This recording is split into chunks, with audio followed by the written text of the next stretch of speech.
what do you think of this like performative nature of that we see in this like new age spirituality where it's not actually truly taking accountability or personal growth? There are people that are, right? I know you've had that experience, when I've been in those areas, there are people doing good work, but then, there's a lot of people that are just performing like they are.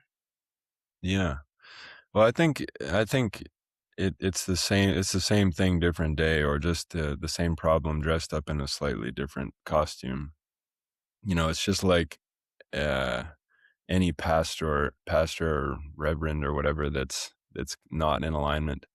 It's not that they're necessarily doing it from a place of malice. It's like most things is from a place of ignorance, and turning this lens on ourselves as well to constantly be looking to see if we're moving in integrity. But it's for that particular conversation, it's just kind of like the pastor who's in it for the money, or the priest who's using their their position or their appearance or their reputation in order to manipulate other people. Yeah, whether it's being done unconsciously or consciously. So it's kind of one of those things, like, we just when we try so hard to rebel against something by seeing it as external rather than an internal problem, we end up staying at the same level, just going to the other end of the polarity and thinking that we've done something.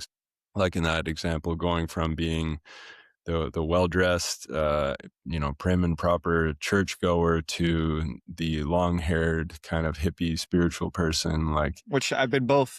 yeah, yeah, yeah.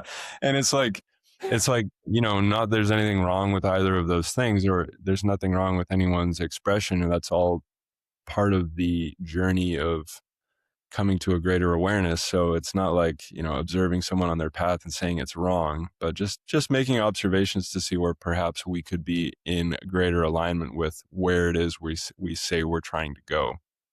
So yeah, if it becomes about the aesthetic, for example, then if that's all it's about, it's like, well, I need the long hair and I need to be barefoot, I need to be wearing beads and covered in tattoos in my case. If that's like so important, then I think that's time to check in and realize we're missing the point, Yeah. essentially.